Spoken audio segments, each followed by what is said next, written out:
안녕하세요. 인천 이레아니언 박수민 원장입니다. 이번 영상에서는 갱년기와 구강절개감 증후군, 앞으로 줄여서 BMS라고 부르겠습니다. 호르몬 대체요법과 BMS의 관련성, 그리고 갱년기 여성의 BMS 치료 방법에 대해서 간단히 알아보도록 하겠습니다. 갱년기 여성에게 발생하는 구강 내 다양한 병변에 대해서 2022년 논문을 통해 간단히 요약해 보겠습니다. 갱년기 여성에게 발생하는 구강 내 병변은 크게 세 가지 카테고리로 나눌 수 있는데요. 침 분비량이 감소하면서 침의 구성 요소가 변화하게 될 수 있습니다. 두 번째로 구강 점막에 다양한 변화가 나타날 수 있는데요.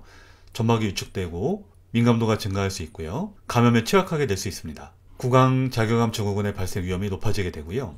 다양한 치과와 잇몸 치주 질환이 발생하게 됩니다. 해당 내용을 자세히 알아보면요. 첫 번째, 침분비량 감소는 50세 이상의 여성 중에 17.8%에서 나타나지만 갱년기가 지나면서 발생 비율은 점점 높아져서 23.3%, 5년이 지나면 29.3%, 10년이 지나면 34.5%에서 구강 건조증이 발생하게 됩니다. 두 번째, 구강 점막의 변화는요. 점막이 마르고 얇아지고 위축되면서 점막의 유연성이 줄어들고 기계적 손상에 민감해지게 됩니다. 위축이 발생한 경우에는 유축본창, 편평태선, 신경병증 등의 자가면역 질환 발생 가능성이 높아지는데, 특히 신경병증은 구강 자격암 증후군의 중요 변이적 원인이 될 수 있습니다.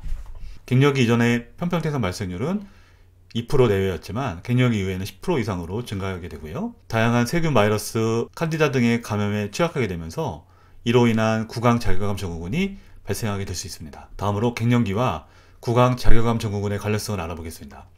폐경기가 지나면 BMS 발생 위험이 7배에서 많게는 20배까지 높아진다고 보고되고 있습니다. 갱년기로 인한 신경 내분 및 면역 경로의 변화가 BMS의 원인 중 하나로 거론되고 있고요. 그 외에도 갱년기로 인한 침분비 감소, 신경손상, 감염에 노출되는 경우, 점막의 변화, 그리고 불면, 불안, 우울증 등의 신경정신 질환이 구강 자격암 증후군 발생에 기여하게 됩니다. 이 연구에서는 갱년기 여성의 43%에서 구강 내 불편함을 호소한다고 보고했고요. BMS 증상에는 통증뿐만 아니라 이상감각, 이물감, 입맛의 변화 등의 구강 내 불편함이 포함되고 있습니다. BMS로 인한 통증은 갱년기가 시작되고 나서 3에서 12년 정도가 지난 이후에 시작된다고 보고했습니다. 2018년에 또 다른 연구에서는요. 폐경기는 구강 자격암 증후군 발생의 위험도를 20.7배 높인다고 보고했고요. 칸디다 감염증은 7.4배, 불면, 우울, 불안 등의 신경학적 요인은 5배, 가정주부는 4.2배, 의치란 경우는 3.45배, 구강 건조증은 2.9배, 여성은 2.5배 발생 위험도를 높인다고 분석했습니다. BMS의 발생 요인은 크게 세 가지 카테고리로 나눌 수 있는데요. 국소 요인과 전신 요인, 그리고 심리적 요인으로 나눌 수 있는데, 전신 요인에는 우선 메노포즈, 갱년기 자체가 들어가고요.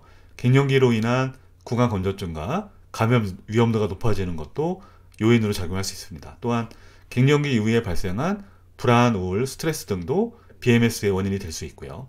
자, 그렇다면 갱년기 여성들이 복용하는 호르몬 대체 요법은 관련된 연구 3편을 통해 자세한 내용을 알아보겠습니다.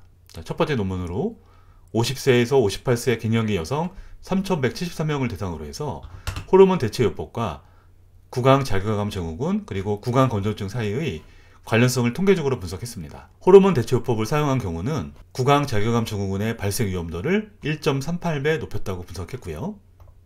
다음으로 호르몬 대체 요법을 사용한 경우는 구강 건조증 발생 위험을 1.223배 높인다고 분석했습니다. 하지만 이는 통계적인 유의성이 없었는데요. 이 논문의 디스커션에서는 다음과 같은 언급을 하고 있습니다. HRT를 독립변수로 본 경우 구강 자격암 증후군 발생 위험을 높일 수가 있고 건조증을 심하게 할 수 있다. 하지만 갱년기 증상이 심한 사람들이 호르몬 대체요법을 쓸 가능성이 높기 때문에 그 자체로 혀통증과 구강 건조증의 악화 요인이라고 단정하기는 어렵다.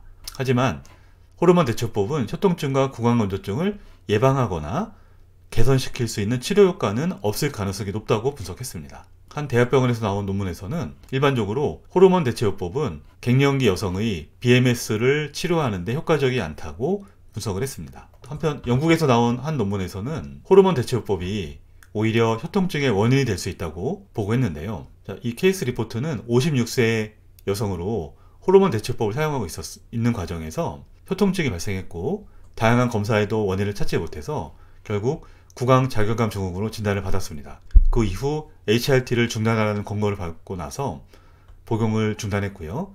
그 뒤 14일이 지나고 나서부터 구강 자극암 증후군 증상이 현저히 개선됐음을 보고했습니다. 자, 그렇다면 갱년기 여성의 구강 자극암 증후군 치료는 어떻게 해야 될까요? 자, 일반적인 BMS 치료 과정과 일본 오사카 치과대학에서 나온 한의학 치료 방법을 간단히 알아보겠습니다. 2018년도 한 논문에서 권고한 내용을 보면요. 구강 자극암 증후군으로 진단이 된 경우에 곰팡이제와 영양제를 써봐서 국소 요인을 배제하게 됩니다. 그래도 해소가 안 된 경우는 BMS로 진단을 하고 만성적인 경과를 거칠 수 있다는 것과 갱년기 여성인 경우 이에 관련된 교육을 시행하고 심리적인 문제가 있는지를 관찰하게 됩니다. 그 다음 단계로 일단 구강 내 건강을 위해서 약물이 아닌 요법을 사용해 보는데요. 물을 많이 마시고 치과적인 위생을 잘 살피도록 교육을 하고요. SLS가 없는 치약을 사용하거나 에탄올이 들어가지 않은 마우스워시를 사용하도록 교육합니다. 그 다음으로는 알파리포산과 같은 영양제를 먼저 사용해 볼 수 있고요. 침분비가 덜 되는 경우는 살라겐과 같은 침분비 자극제를 사용해 볼 수 있습니다. 그 뒤로는 국소 클로나제팜, 리보트리를 녹여서 통증을 줄이는 방법을 시도해 볼 수 있고요. 해소가 안 되면은 가바펜틴과 같은 간질약을 사용해 볼 수 있습니다. 그리고 나서도 통증 조절이 안 되는 경우에는 인지행동 치료를 시행해 보고 그룹 신경 치료를 해볼 수 있습니다. 또한 국소 치료로 사용했던 리보트리를 복용해 볼 수 있습니다. 만약에 이런 치료에도 반응하지 않는 고질적인 경우에는 침치료가 권장되고 있고요. 일시적으로 호르몬 대체요법을 사용해 볼 수 있고요. 한의학도 치료 공간에 들어가 있습니다. 또한 국소 진통제나 마취제 혹은 항우울제를 사용해 보도록 권장하고 있습니다. 다음은 일본 오사카 대학 안에 치과대학교의 구강 자극암 증후군에 대한 혀통증에 대한 한의학 치료 권고안을 살펴보겠습니다. 한의학은 개인적 맞춤 치료를 지향하기 때문에 혀통증을 가진 사람이 어떤 건강 상태에 있는지에 따라서 많은 치료법을 권장하고 있습니다. 이를테면 혀가 아프면서 체력은 좋은 편이며 변비가 없고 소변도 괜찮게 보지만 신경 증상이 있는 경우는 사망상시탐을 사용하게 되고요. 혀통증이 있으면서 굉장히 허약하고 사지가 차면서 관절이 통증이 있는 경우는 개지가 부자탐을 사용하는 등의 전혀 반대되는 치료법을 사용할 수 있습니다. 자, 오늘 내용 간단히 요약해보면 갱년기가 지나면 BMS 발생 위험이 7배에서 20배까지 높아질 수 있고요. 호르몬 대체요법은 오히려 BMS를 악화시킬 가능성이 있기 때문에 신중을 기하여 사용하게 되고 호르몬 대체요법을 사용한 경우 BMS의 원인이 될 수가 있습니다. 갱년기 여성도 일반적인 BMS 치료 과정을 따르는 것을 권장하고 있습니다. 감사합니다.